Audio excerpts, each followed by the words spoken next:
Olá, terceiro ano da Escola Godofredo Schneider. Para fixar mais a nossa matéria, nós preparamos a resolução comentada de alguns exercícios sobre circuitos. Vamos lá? Começar. Determine a corrente que sai da fonte nos circuitos abaixo e calcule a queda de tensão sobre os resistores. Temos A, B, C aí. Vamos começar com o A. Repare que nós temos, neste caso aqui, um circuito em série, né? Uma resistência atrás da outra, nós temos um circuito em série e uma fonte de tensão de 300 volts. Para ficar mais fácil a nossa vida, vamos chamar cada resistência por um nome. Então, é de 40 ohms R1, 50 ohms R2, 60 ohms R3. Nós aprendemos que neste circuito nós temos que achar a resistência total do circuito para achar a corrente que sai da fonte. Como é um circuito em série, nós aprendemos que a resistência equivalente nada mais é do que a soma de todas as resistências. Fazendo a soma de 40 mais 50 mais 60, nós achamos uma resistência equivalente, ou uma resistência total, de 150 ohms. E o nosso circuito, que tinha 3 resistências, pode ser representado assim: uma fonte de tensão e uma resistência. Aplicando a lei de Ohm, V é igual a R vezes I.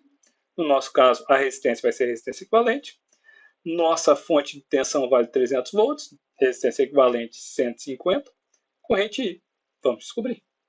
I vai ser igual a 300 sobre 150 e vai ser igual a 2 amperes. Então, a corrente que sai aqui da fonte vale 2 amperes. Para calcular a queda de tensão em cima de cada resistor, mais uma vez, a gente vai aplicar a lei de Ohm. Vamos lá, então. A tensão em cima desse resistor que a gente chamou de R1 vai ser igual a V1 R1 vezes a corrente que passa nele. No caso, a corrente que passa nele vai ser 2 amperes, a mesma corrente que vai passar em todos os resistores.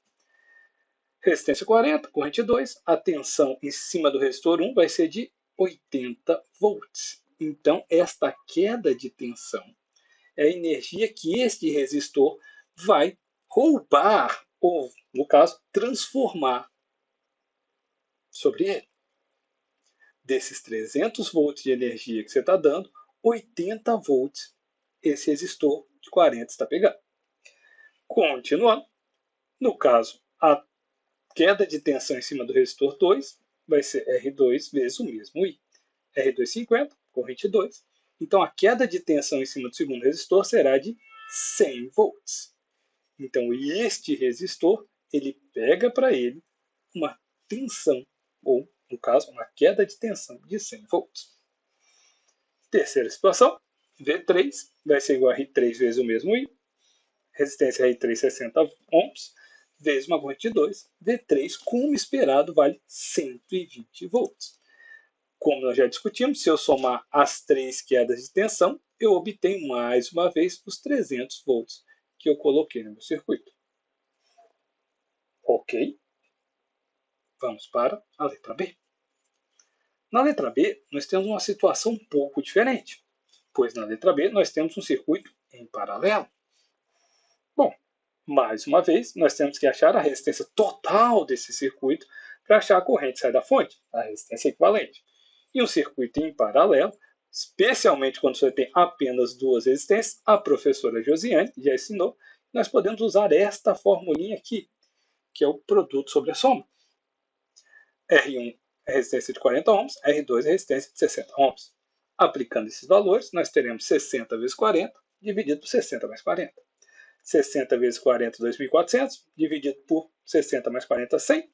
Nós temos uma resistência equivalente de 24 ohms. Então, o nosso circuito, que era assim, fica assim. Muito fácil agora. Nós temos V é igual a R vezes I. Nossa resistência, mais uma vez, será a resistência equivalente. Nossa fonte de tensão vale 120 volts. Nossa resistência equivalente, 24 ohms. E a corrente que vai sair da fonte vai ser 120 sobre 24, ou seja, 5 amperes.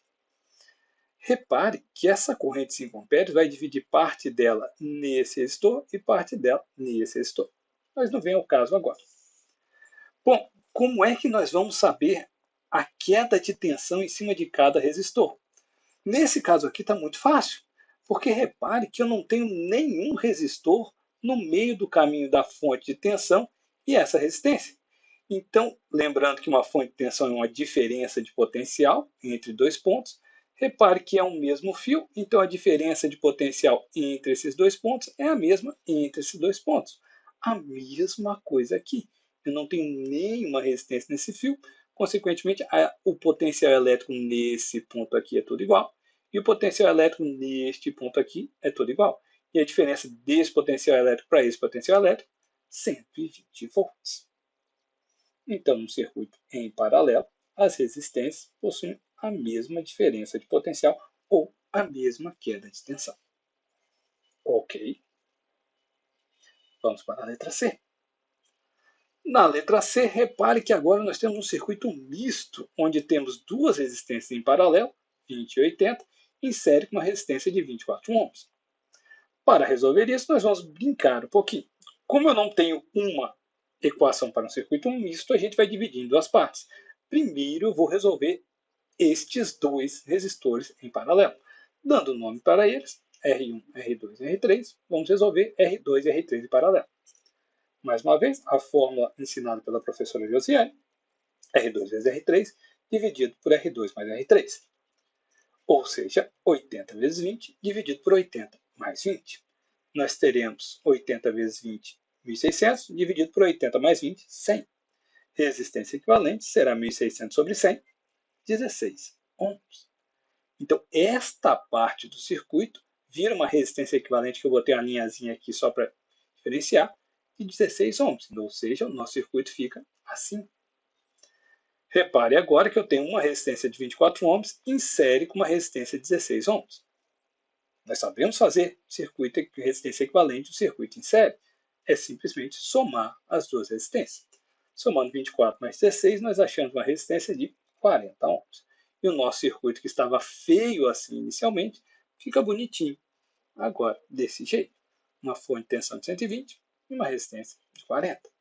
Aplicando a lei de Ohm mais uma vez, nossa fonte de tensão 120 volts, nossa resistência equivalente de 40 ohms, nossa corrente elétrica vai valer 3 amperes. Repare agora que é importante. Nossa corrente de 3 amperes sai aqui da fonte de tensão e ela vai se dividir nesse nozinho aqui do circuito. Né?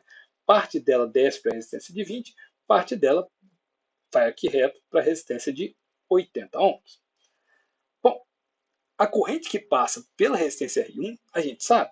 Então, calcular a queda de tensão em cima de R1 é muito fácil.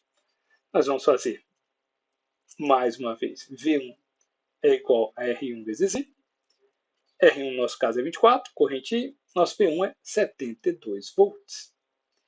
Vou trazer aqui para baixo só para vocês verem melhor.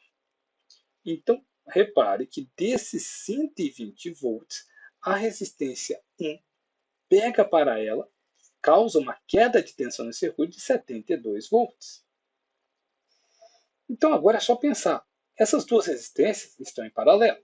Consequentemente, a queda de tensão sobre elas vai ser exatamente a mesma. E vai ser quanto?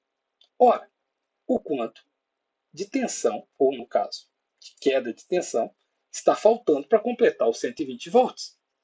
Ou seja, 48 volts. Se eu somar 48 volts mais 72, eu tenho os meus 120 volts novamente. Ok? Apenas isso. Muito obrigado. Tchau para vocês.